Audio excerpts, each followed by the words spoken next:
Welcome to 805 Sports Talk. I'm Joe Bailey. Alongside me is Elliot Stern and Kenny Kress. This is our 30th edition of 805 Sports Talk, so thank you guys for tuning in once again. We'll get started with our top story. Righetti girls golf coach Brian Tomooka came into the studio, and Elliot, you caught up with him. I know he's got a lot in the works. So he's a girls golf coach at Righetti. They just wrapped up the Pac-8 League Finals on Wednesday. He also has a fundraiser coming up for the baseball program, and he's also kind of turning his focus to the baseball season, which is coming up in the spring. With me is Brian Tomooka, the longtime coach at Righetti High School, girls golf and baseball. Thank you for coming in. Yeah, you're welcome. Thanks for having me. My pleasure. Now, they've just had the Pac-8 League Championship, and one of your young women is a three-time champion now. She just repeated, and she's just an amazing young golfer, Farhat. Yeah. So tell me about her a little bit. Okay. Yeah, she's, like you said, a three-time Pac-8 League champion. She's just a great kid. I remember when she was a freshman, she came in and she was able to compete right away. I think she has some goals. She wants to play in college. She's a real consistent player. Keeps the ball in play a lot, doesn't hit the ball real far, and I think that'll come as she gets older, but she does keep the ball in play, has a great short game, and competes really well. And it just seems like the bigger the tournament is, the better she plays.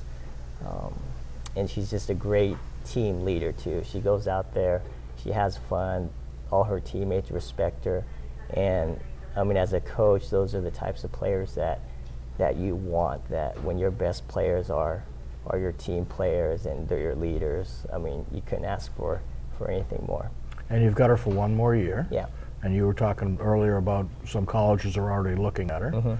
And you mentioned she's a team leader. Your team has done fairly well this year. Yeah.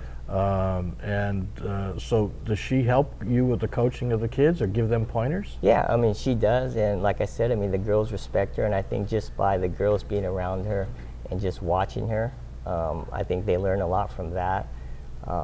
And yeah, we do have a young team this year. There's two seniors that we'll be losing, Holly, Reed, and Zaylee. And the thing with our team is a lot of the players that we get, the first time they even pick up a golf club is when they come out for the golf team. And so it takes a couple years, I think, for those girls to really get comfortable and be able to compete. But we've been real fortunate that the players that we have had come out, they've stuck with it for 3 or 4 years, and by the time they're seniors, they're able to contribute. And I think like Holly, Reed, and Zaylee, they were in the same situation as a lot of these girls in right now, and as seniors this year, they played well for us. So it's real rewarding when you see girls just get better and better. Now, you're a Righetti grad yourself. Yeah. So then you went off to college, and Yeah. now you're back Yeah. for, what, about 19 years? Yeah, actually, I've been at Righetti. This is my 14th year at Righetti. Yeah, so I went to Cal Poly and taught a couple other places, but yeah, came back here and enjoy it. So you take the winter sports off, but in the spring, you're the baseball coach. Yeah. Now, the football, we hear about their summer programs and their conditioning, and basketball, they seem to be, the kids are going all year. Do you have the kids doing programs right now for baseball? What we do is right after our spring season ends, for 3 weeks during the summer, 3 or 4 weeks, we have a summer league that we play games in, and that goes to the 4th of July. So they get a lot of playing there. And then from the 4th of July to when school starts, it's just kind of their time to be involved in other things, because I do think it's real important that they get a break and be able to enjoy doing other things and also playing multiple sports, because I'm a big fan of high school players being able to play multiple sports. So we have guys doing that, and then we'll start up mid-November with some conditioning and everything, and then that kind of leads into our season. So mid-November, we're already talking about coming up to the holiday season, Yeah. Thanksgiving and Christmas, and it seems like it's never too early to start thinking of Christmas. And I know you are already. Yeah. You've got plans for Christmas. You've got so this is something that we have different kinds of fundraisers.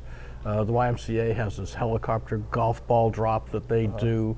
The Hancock College used to have $1 million hole-in-one contest during a golf tournament. You've come up with a fundraiser, and it involves Christmas. So tell me a little bit about that. Okay, we're currently having a Christmas tree fundraiser. We are pre-selling Christmas trees from now up until November 4th. And this is the first year we're doing it, but I know of some programs down south that have had some success with it.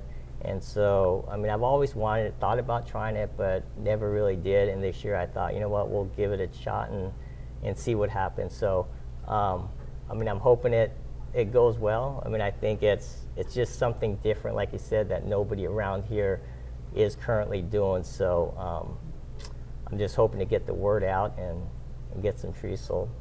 And the proceeds are going to help your baseball program. Yes. What kinds of things you're looking to do with it? The proceeds from this fundraiser, we're looking at repairing our batting cages. We have a couple nets that need to be replaced. We have some protective screens that need new netting also, and probably purchasing a couple more, and other turf stuff that in the cages that need to be replaced. So that it'll help us get to the point where we can start replacing some of that stuff. So you've got Douglas fir, noble fir, grand firs from 5 to 10 feet, different prices. So there's a wide variety. I see you even have Christmas wreaths. So you could be one-stop shopping. People could order it early and pick it up in the beginning of December. Yeah. And it would help your baseball program. Now, there's one other part of this, though, that I find is unique and admirable, and you have Trees for Troops. Yeah. Now, make sure it's not Dan Troop That's from right. Cabrillo High Yeah. School. We're talking about our military troops. Okay. Now, what is that? What are Trees for Troops? Okay. Trees for Troops, it's a program where people can purchase a tree. I think it's $59 on there. And instead of the tree getting shipped to our place, it'll get shipped to a military base somewhere in California. So it'll go to a military family, which I think is real neat. I mean, I know I'm going to get a tree to help with that cause. But so those people that have an artificial tree, because I know there's people nowadays that have artificial trees, but if they still want to help Righetti baseball and at the same time help someone get a tree from the military, it's a good idea, and I think that would, I think we're going to sell some of those too. Well, I think that's a great idea. People are doing all kinds of things to help the military, to honor the men and women who serve our country. And this is another one. I think it's a great idea, and it's new to this part of the country. So I wish you all luck. Now, if somebody wants to buy a tree for themselves or pre-order one for the Trees for Troops, how do they do it? Okay, they could, we have these flyers. Our players will be going around, but it's been in the Santa Maria Times, and I thank you for putting it in there. So if you're interested in purchasing the tree or just getting some more information on it, you can call me. That's 260-3874, or you can email me at the school, and it's Tomooka, Tomooka, @Righetti.us. Righetti.us. Okay, Tomooka@Righetti.us. Or give them a call at 260-3874. And you can get involved in the Trees for True program or help Righetti High School, either way, help Righetti High School's baseball team get some much-needed equipment and make some much-needed repairs to your facilities. Yeah. All right, math teacher also. Yeah. So it's more than just batting averages. Yeah, it is. I mean, and I enjoy, I've been, this is my 19th year teaching and coaching and 14th at Righetti, and I enjoy every part of coaching girls golf, baseball, teaching. It's just keeps me busy, but I enjoy it. All right. Well, this is Brian Tomooka has been with us. He's the girls' golf coach and boys' baseball coach and a math teacher at Righetti High School, and a longtime friend of the Santa Maria Times. I thank you for coming in today. And you want to support your troops. This is one great way to do it. And support Righetti Baseball. And you can get yourself a Christmas tree as well. And congratulations to you and to Sarah Farhat for another great golf season. And we'll be looking for you on the baseball diamond coming up real soon. So thanks again, Brian. Thank you for tuning in, everybody. Tuesday, I saw the Arroyo Grande girls tennis team wrap up their 7th straight league title. It was a 10-8 win over San Luis Obispo. Their close rival for many years. It was tougher for the Eagles this time. When they played up there, Arroyo Grande won 12-6, and this time it was 10-8. A big factor in the Eagles winning was actually a substitute, Natalie Porter. She was starter Lily Bickmore's 3rd partner of the day. Lily had not been able to win a set with her prior 2 partners, but when Natalie got in there, Natalie played quite well, won her final service game at Love, and the pair won 6-3. That gave Arroyo Grande the match mathematically. Even if it had ended in a 9-9 tie, they still would have prevailed in games. But as it was, Erica Egg, another singles player who has been a steady points producer for them all year, won her last set 6-love to give them a 10-8 win. Their number 1 singles player is Delaney Dunkel. When Delaney is not playing for the golf team, and she's a key member of that team, I believe she's maybe the number 2 golfer for their squad overall. She, I would say, is undoubtedly the best singles player in the league. She has not lost a game, let alone a set. Or rather, I'm sorry, she has not lost a set in league play, let alone a match. They have moved up to Division 1. That is quite a jump up for them. It's going to be quite a challenge for them to make a run.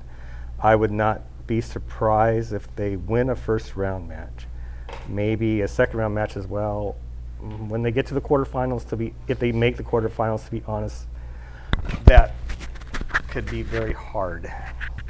There are a lot of Southern California teams that have very good players who play a lot of club tennis. Okay. What point should I start again? Do you remember Not the whole thing. Sorry. I know. I think I know about Is it Kelsey McBride that's their top Kinsey. golfer? Kinsey McBride, sorry. whenever you're ready? Yes. They're Okay. like the number 11 team in Division 1, so Okay. they've been bumped up, but Okay. that's tough to Division. Yeah. So. Okay. Yep. Ready? Okay. Did I say Kelsey? No, I don't think so. No, Okay. no, you didn't. Okay. Now, Arroyo Grande is ranked 11th in Division 1. That they'll have a hard haul. I think there's a good chance they could win a first-round match, maybe even a second-round match. Once they get to the quarterfinals, it will be hard. I think once you get to that level, there's a lot of teams in Southern California who have a lot of very good players who play a lot of club tennis. But Arroyo Grande has given a very good account of itself this year. The girls should be very happy with what they did. It will be a good note for them to move on to the playoffs on. The league tournament is coming up shortly. They have a lot of players who should be very competitive in that tournament.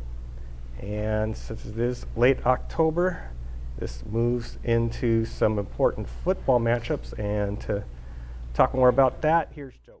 You're talking about dominant tennis, and there's been 2 really dominant football teams in the area this year with Santa Ynez at 7-0 and Lompoc at 7-0 as well, and they both meet up Friday night.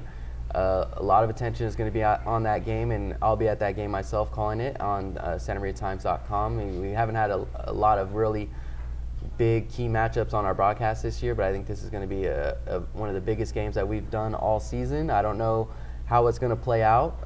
Both teams are 7-0, but Lompoc 7-0 is quite a bit more impressive than Santa Ynez's undefeated season. Lompoc has allowed just 24 points all season. They have 5 straight shutouts. They haven't allowed a point since the second week of the season against Napomo, so that's about 3.4 points per game Lompoc has allowed. Santa Ynez, on the other side, isn't bad either defensively. They've allowed just 59 points in their 7 games, so they've limited teams as well, but Lompoc has those 5 straight shutouts, scoring just 24 points all season. So I think the Braves are the favorite.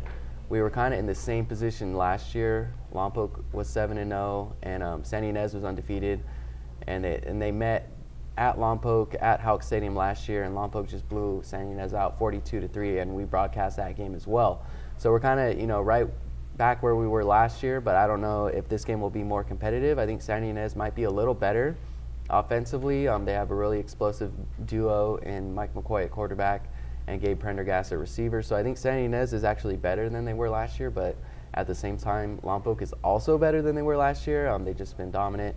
Cameron Davis at quarterback has really improved that team with the throwing. I know they've had Torrey Sims the last couple of years, but Cameron Davis has done really well, throwing 13 touchdown passes on the season. And Lompoc is coming off a bye.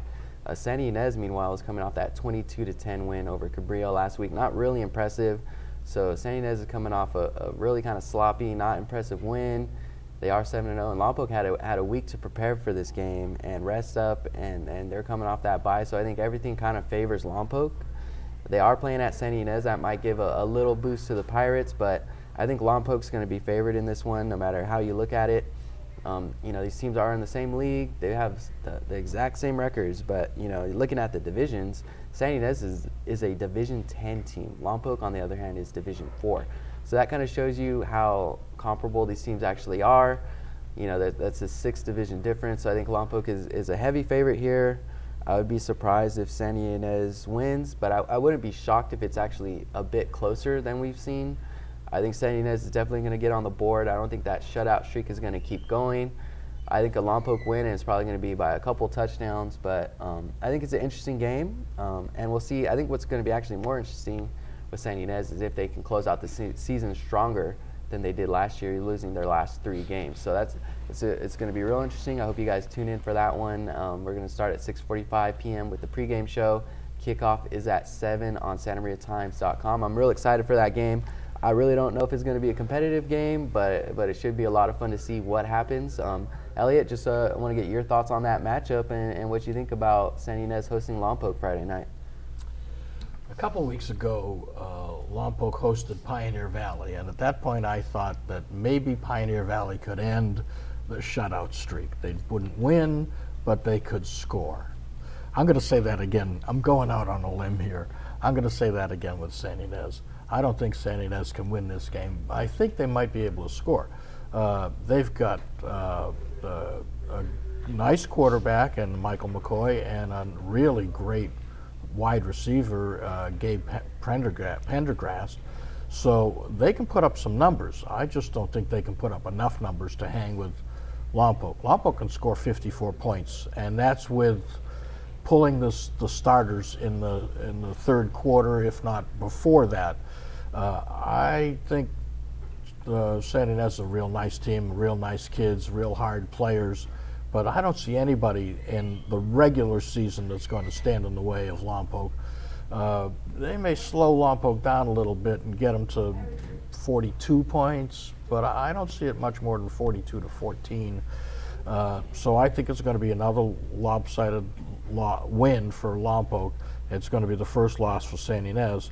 And last year they lost their last 3. They have Pioneer Valley still to come, and I think that's going to be a great matchup that could go either way, but I think it would be in Santa Ynez's favor. And then they close with St. Joe, which is another great matchup. They could go 0-3 down the stretch, but I'm thinking that they also could win 2 of those 3, but the one they can't win is going to be this Friday night at Lompoc. I just don't see it happening. I agree that Lompoc is a heavy favorite. I do think the dynamics are different going into this one. Last year, the Santa Ynez defense was stronger than its offense. This year, Santa Ynez's offense is stronger than its defense. Still, I will be surprised if Lompoc does not win by at least 3 touchdowns. You have the Lompoc running game, that powerful offensive line. Santa Ynez might try to stack 8 guys in the box, but then they would have a reliable Lompoc quarterback, Cameron Davis, to contend with. He averages a solid 92 yards passing a game, and that's with all that running they do. If they can't really just tee on Tawa because they have Dallas Canley, so if Lompoc gets close to the goal line, they concentrate on Tawa and Canley, both of them. There's Ruben Cortez, who is, I think, second on the team in total touchdowns. Lompoc, their defenders, they don't have guys with flashy stats, but I think that's a good thing, because I think in Lompoc's case that means that there's a lot of guys flying to the ball instead of them relying on the strictly on a cornerback, say, to provide strong run support, or the linebacker to make the tackle all the time when the back gets in the second level. They have a bunch of guys flying to the ball. So Lompoc, I think they just have too much all around for Santa Ynez to keep up with. Yeah, Lompoc's really interesting this year. Just to talk on them a little bit more, I think this might be the most balanced team that we've seen from Lompoc. They don't have a star like Levon Coleman. I mean, no, Toa Tao's a star, but he doesn't have to carry the load rushing. We don't see like a 2,000-yard rusher. They just have so much balance offensively and defensively. There's a lot of depth there, and everybody's kind of right there. They don't have a real weak spot. They don't have, just one super strong player. It's just real balance, and I think that's going to be a good key for them as the season moves along. Just kind of relying on everybody. And I think you made a great point defensively. You don't look at those stats and see someone like, wow, 80 tackles, something like that. Everybody just has about 30 to 40 tackles. Everybody's real balanced. You look on offensively, they have 3 great running backs. You mentioned Dallas, Toa, and Ruben Cortez. So they're all really balanced. I think one interesting matchup against Santa Ynez, if the Pirates can show a little resistance against the run, will Lompoc be able to hit some passes? And pretty much the only receiver Lompoc has used has been Shamar Savage. And I want to see who Santa Ynez puts on Savage. Can Prendergast guard him, or will McCoy? And Santa Ynez has 2 really good cornerbacks in McCoy and Prendergast. They play both ways. So I want to see how that passing attack plays out for Lompoc if they do have to try to hit a big pass here. But I don't know if that Santa Ynez rush defense can slow down Lompoc enough to where they have to try to make a deep pass. So I don't think they haven't really come up against a rushing game nearly the caliber of Lompoc's yet. And I haven't seen Lompoc in person, but their Lompoc's, that offensive line is always powerful, and with the rushing stats they have, I'm sure they've been opening holes for their backs throughout games. Yeah, Coach Sims over there at Lompoc just is a genius with what he does with those offensive lines at Lompoc this year. I always try to focus on that offensive line for a couple plays whenever I cover them, and if you really focus on that offensive line, it's just like poetry in motion, basically. Pulling guards, the tackles know where to be, the center's great, so that offensive line is it's so quick, and what they do is so mechanical. It's just brilliant to watch. So if you do watch our broadcast Friday night, or if you're there at Santa Ynez High School and see that game in person, focus on that offensive line and see what they do and how they're able to be so successful, year after year. And Coach Sims has been great with that, and Coach Jones pretty much just lets Coach Sims do what he wants with the offensive line, and they just keep producing. Another LPL game Friday night is Cabrillo and Pioneer Valley, kind of the also-rans of that league, but it's still going to be an important matchup. That could be have some momentum toward third place. We'll see how that all shakes out, but both those teams really need a big win. Cabrillo's been struggling. They did put up a fight against Santa Ynez, as we saw last week, 22-10 win for Santa Ynez against Cabrillo. Pioneer Valley badly needs a win. They got roasted by St. Joseph last week. CJ Cole had 300-something yards. So both these teams really need a win.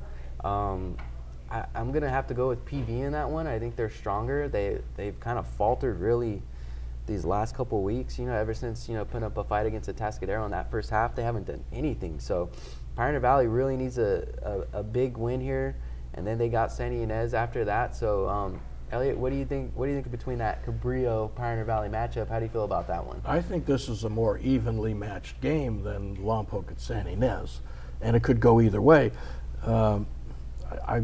Cabrillo is just an interesting team to me. They've been up and down all season, and when I've thought they can't possibly win a game, they've won a game. They struggled against Santa Maria, but pulled out a win. And they're home, and I'm thinking, maybe this is their week to get Pioneer Valley. Like you said, Pioneer Valley hasn't done anything since the second half of that Atascadero game a couple weeks ago. And I'm wondering if they're just kind of in a tailspin here, and they've got to find a way to get themselves out of it. Cabrillo would be a perfect opponent to be able to do that with, because they're up and down season. You just never know which Cabrillo team you're going to get. They lost 2 games, they won 2 games, they've been back and forth all year. But I'm thinking Cabrillo at home gets the edge. It's not a big edge. It's 21-14, 21-17, but I don't see it as a blowout either way. But I'm going to pick Cabrillo, I think, this week at home to just have enough to pull out the win. But, I'm thinking more likely 4th place. The winner of this is the 4th place team, and the loser is going to be the last place team in the league. Because I'm still thinking St. Joe is in the mix for 2nd or 3rd place with Santa Ynez. I picked Pioneer Valley by a point. I think what's really intriguing about this one is that they're so mismatched in terms of makeup, that I think they're evenly matched. Cabrillo has a lot more size than Pioneer Valley, and Pioneer Valley has a lot more speed than Cabrillo does. Pioneer Valley had a lot of trouble handling against Arroyo Grande's size advantage. They really couldn't handle it. Cabrillo, though they did pull out the win, had a lot of trouble trying to hang with Santa Maria's speed when those teams played. I think a key in this game is Pioneer Valley's going to have to, I think, establish some sort of between the tackles running game when it matters. They got one going against Arroyo Grande, but long after the outcome was already decided. And they're also going to have to at least slow down, I think, Cabrillo's between the tackles running with Cody Berry, and I think that's going to be hard for them. But they're going to have to come up with some key stops.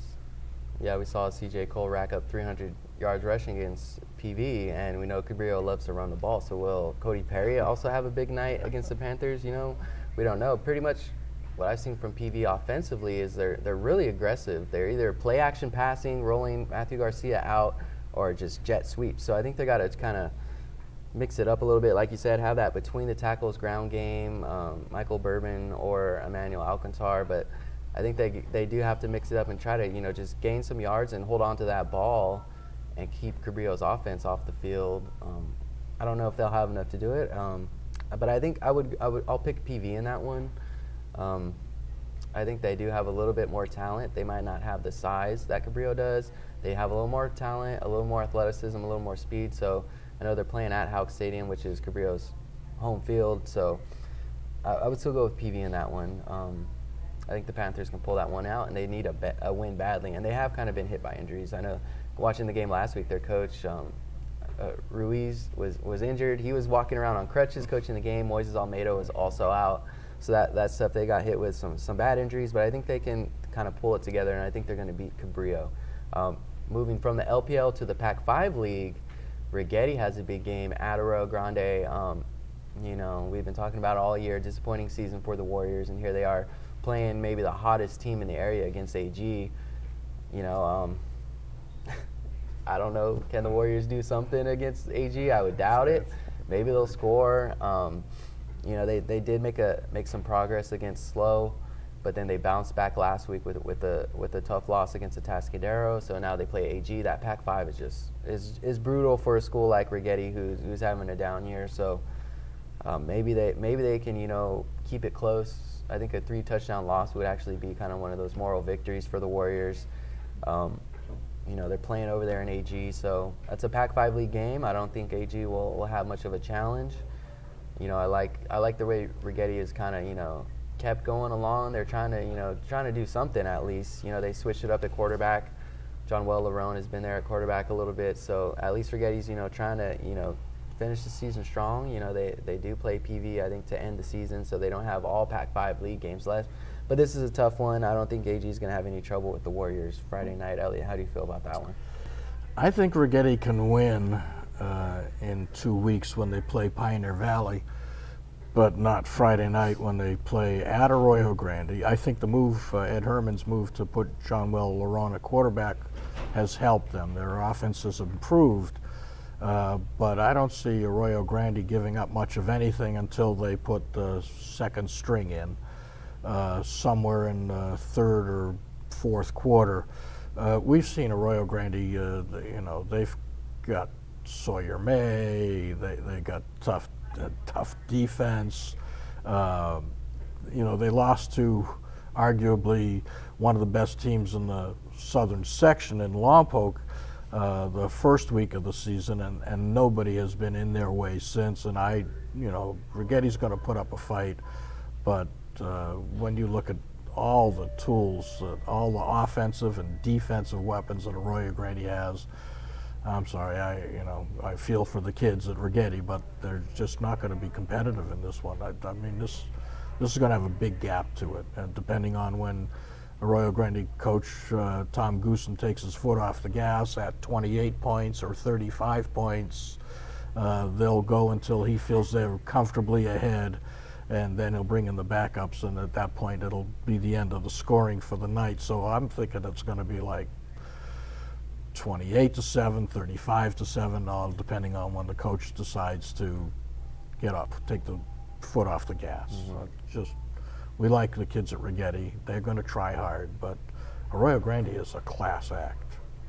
Righetti will fight hard. They will give the best resistance that they can.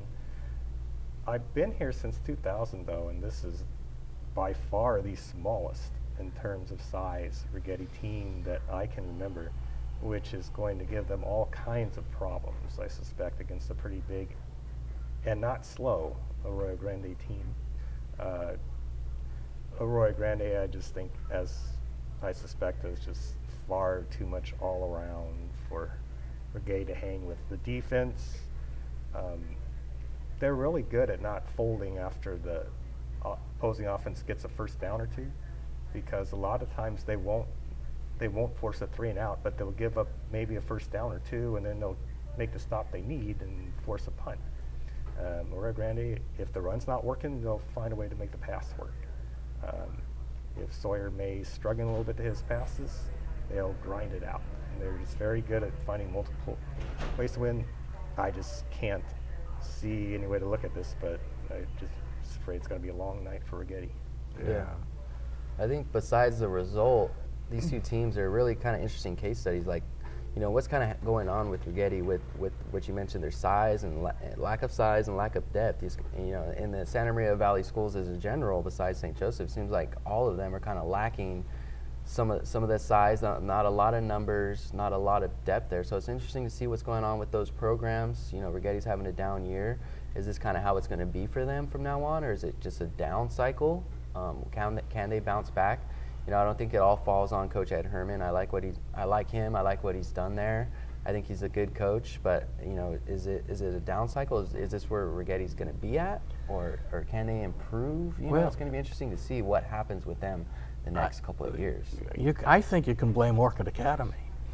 They only play 8-man football, but some of those 8-man football players, they've got a really good football players and could play on an 11-man team. And they're big. Yeah, they've got a couple 6'4" wide receivers over there. Yeah, so they've got some talent. And remember, Kenny, you and I have both been here long enough. You lived here as a kid, but you saw this.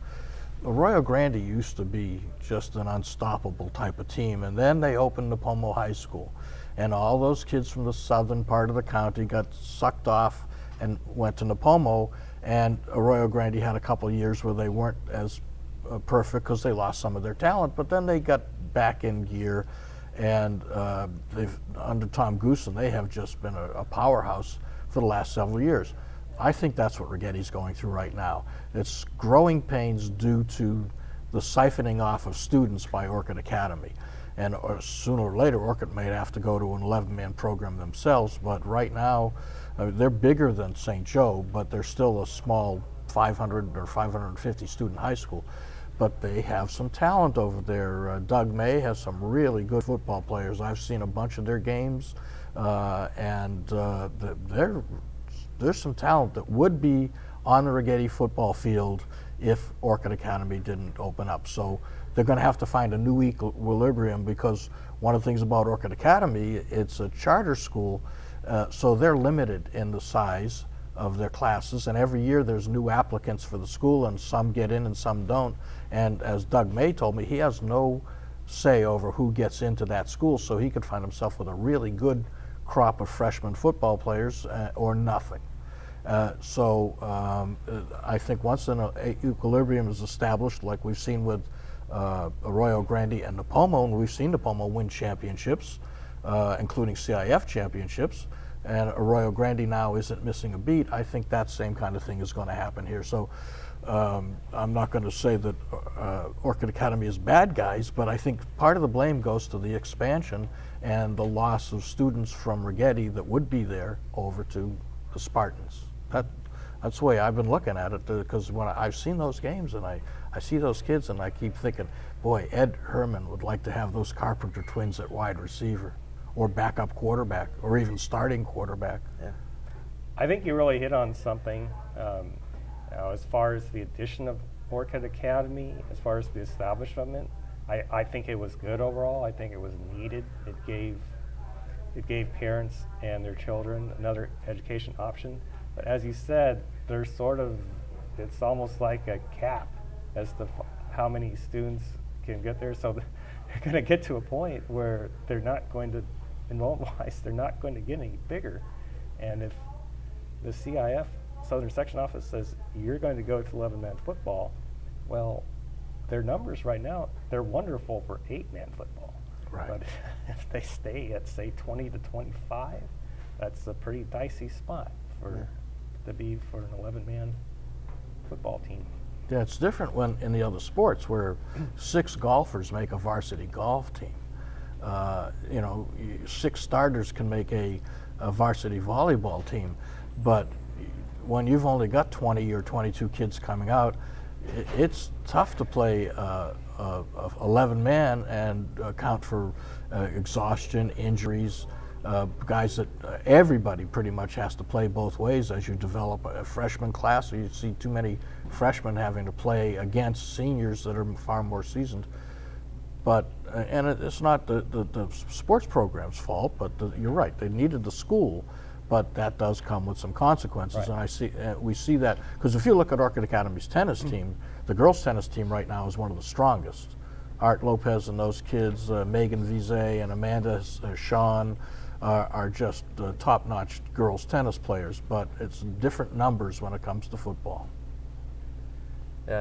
So now moving on to the Northern League, Santa Maria, I think, Kenny, you saw them beat Templeton last week. Huge Northern League win for them. We've kind of been waiting for the Saints to break through in that league. Huge. So they got a big win, 41-21 over Templeton last week, and here the Saints are again against Morro Bay. They're playing at Morro Bay in another Northern League game. Morro Bay started out 4-0, but they've struggled since. They had a loss to Cabrillo and they lost to Mission Prep. So Santa Maria, I think, should be a favorite in this game, and another Northern League win Friday night would just be huge for the Saints.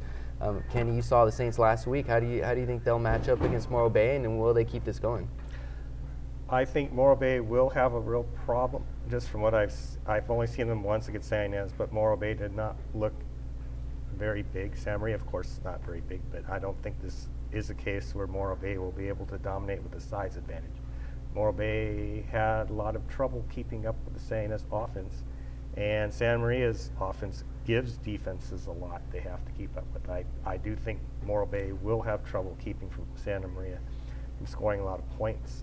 I think the worry for Santa Maria is on the defensive side. They've been kind of off and on defensively. Sometimes they've made key stops, sometimes they haven't. Templeton, they did give up some points, but most of the times when they needed to get off the field, they did. They made the stops they needed to. Morro Bay has proved it can score. It scored 21 points against Mission Prep, though Mission Prep won rather handily. But I think Samaria will be able to score enough to win this game, and Samaria is in another must-win game. Yeah, we've seen the Saints take one step forward and then a step back. So they took a step forward last week against Templeton. Elliot, do you think they're going to take another step forward Friday night? Yeah, I actually do. I look at the Cabrillo game that they could have won but didn't as a learning experience for these kids. And I think they're going to be in the same kind of game against Morro Bay. And but I think this one they'll come out, instead of a 22-15 loss, it'll be more like a 22-15 win. I think it'll be close. It's at Morro Bay, almost on the ocean, just a block away. It'll be a cool, breezy night up there, and the fog could roll in.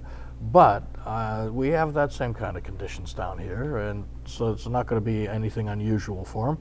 And I kind of like what Dan Ellington's doing, and you know, I'm not jumping off his bandwagon yet. I'm saying Santa Maria is going to win this one and do themselves proud. They may not win the league, but they could get second or third. The Napomo team and Mission Prep, those two guys are going to be tough to beat. But this week, I think Morro Bay's, you know, not going to be able to beat them, but I do think they're going to put up a tough fight. And this is going to be one of those games like Pioneer Valley and Cabrillo that it could go either way. It's going to be close, but I'm saying Dan Ellington and the Saints are going to come out on top. I think a good sign for Samaria was, to be honest, their lack of a good goal line offense about flat out cost them 2 non-league games. Maybe it didn't flat out cost them against Santa Ynez, but flat out cost them the game against Cabrillo. But against Templeton, when they were inside the 10, they scored every time. So this could be a sign that they've made good progress with their tempo on the goal line offense. Yeah, the Saints are 4-4, so we'll see if they move to 5-4 or 4-5 with that game at Morro Bay. And it's a huge night for the Northern League, and maybe the biggest game of the year for that league is Napomo at Mission Prep. Napomo's really, you know, got on track. They were kind of up and down early in the season, started the season with a loss at Pioneer Valley, but it seems like they're on the right track, and they got a huge game against Mission Prep. We weren't sure what Mission Prep was going to be like at this point in the season. They had to forfeit a game against Sierra Canyon, who happens to be maybe one of the better teams in the state. But Mission Prep has put some wins together. They beat Santa Maria. They beat Morro Bay. So this is a huge game for Napomo. It's a huge game for Mission Prep. I think Napomo probably has a little bit more than Mission Prep can handle. They've really struggled with numbers and depth throughout the year. I think they've had, Kenny, like 18 to 22 players on that varsity at some point throughout the season. So I think Napomo can handle them. Kenny, how do you feel about that Northern League matchup, Napomo at Mission Prep? I'm wondering if Mission Prep has been able to get some more guys out, because I haven't seen them this year.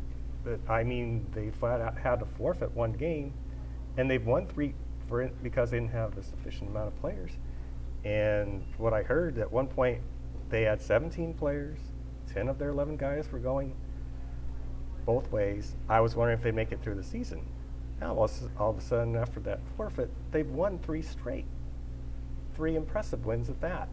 So I don't know if somehow they've been able to hang in with 17 guys or more, because if you look at the roster, there's a lot more than 17 guys on the roster at the start of the season, so I'm not sure what happened.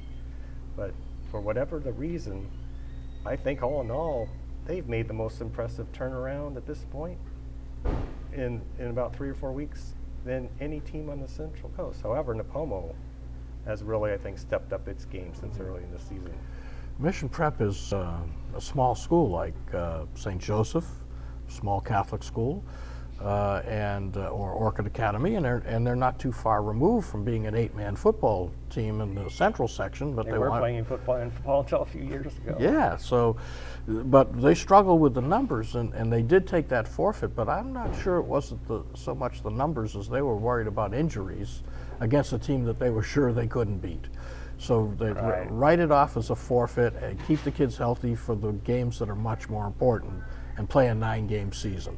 That's the way I kind of felt about that one. And now, you see that it may have a small squad and barely enough to play an 11-man schedule. At least that's what we see on the field. You say, though, on the roster they got enough kids. Right. They're really talented, but then Napomo is put together a pretty good stretch itself. This is another toss-up game. This is one of those games where you flip a coin. Mission Prep is at home. Napomo has looked pretty good, but Mission Prep has won 3 in a row. And I'm thinking Mission Prep is going to win it, and it's going to be 21-14, 21-17. It's a real close kind of game. Could be 22-21, but it's going. I think it's Mission Prep is going to win it and have the home field advantage to thank for it. But I think that whole forfeit thing was a ruse on their part to just take the loss and move on. It might have been. I really don't blame them if that's what it was. You have a right to try to preserve your players for the rest of the season. You don't want the kids to get hurt against a team of giants. That's fine, but still, when they're now playing at their own level, I think they've got a lot of talent up there. They're similar to St. Joe, not quite the tradition at 11-man that St. Joe has, and St. Joe plays in the toughest of divisions all the time, regardless of whether we had the Pac-8 or the old LPL. They always play tough, even if they're a tiny school compared to schools like Righetti or Arroyo Grande. They'll take on all comers, but Mission Prep hasn't quite got there yet in their football program, but they've got a good team, and I think it's their week. Yeah, so that's all we got for this week. Thank you guys for tuning in, and remember, if you can't make it out to Santa Ynez High School Friday night, we will be there live at 6:45 p.m. with the pregame show, Lompoc at Santa Ynez. The game starts at 7. I'll be calling that one. Should be a lot of fun. Should be a real interesting matchup. You get to watch 2 really good teams either way play it out, and this could go a long way to determining the LPL champion. So be sure to tune in, SantaMariaTimes.com. Also, we will post our predictions for Friday night's games online at my blog, The Daily Bailey. We'll also announce the winner for the Player of the Week. I know it's kind of up in the air right now between CJ Cole and Travis Vreeland, so be sure to check out all that stuff online and be following us on Twitter and Facebook throughout the week, and especially on Friday nights where we're posting all kinds of scores updates and all that good stuff. So be sure to follow all our social media accounts. And of course, everything will be in the Santa Maria Times, so make sure you pick up your copy of that and keep up with all the sports online and in print every day here at SantaMariaTimes.com and in our newspaper, the Santa Maria Times. So that's going to do it for this week. Thanks for joining us. We'll see you again next week.